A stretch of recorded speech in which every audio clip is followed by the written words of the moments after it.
For decades now, the Gallup polling organization has been asking voters a question when it comes time for presidential elections.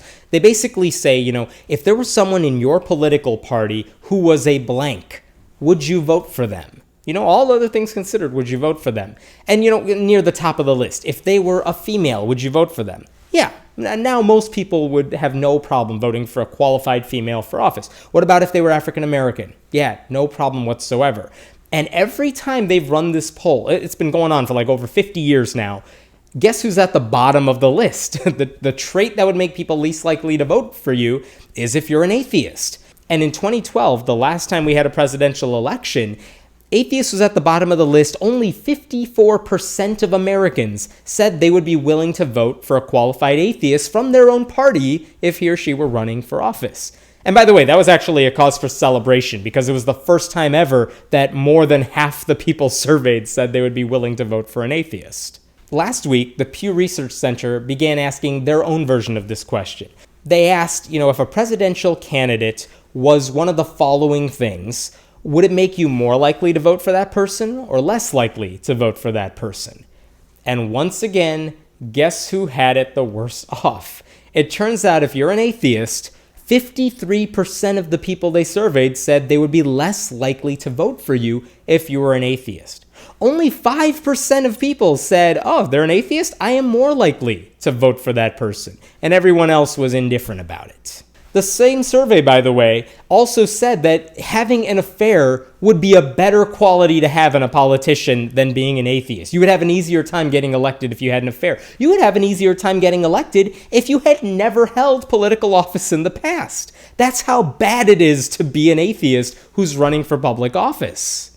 But that's not even the kicker. That's not even the worst part of the survey. Get this. They broke down the results into people of differing beliefs. So when they asked people who were religiously unaffiliated, so atheists, agnostics, people who may believe in God but don't have any religious label, when they asked that group of people, would you be likely to vote for an atheist? Would you be more likely or less likely?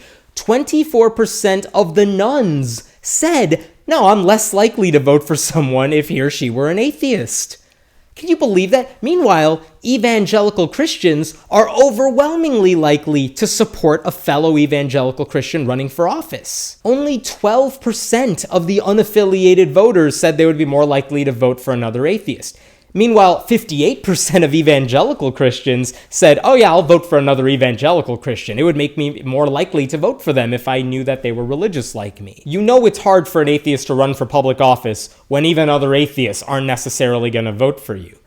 And I would like to say that, that's a good thing. It shows that we're independent thinkers. We're not just going to vote for someone because they believe or don't believe the same things we do. We're looking at all these other factors, and that makes us better educated voters. And wouldn't it be great if all voters were like that?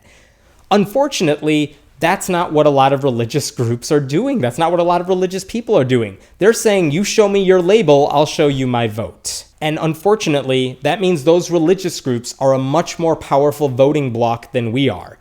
That's why you have so many politicians who are willing to pander to religious crowds, spout off random Bible verses, because they know that's going to have more of an influence on whether voters will vote for them than, sharing their stances on the real issues that matter. There's a lot more of them. There's a lot more religious voters out there, and they're much more willing to support the people who share their views on God.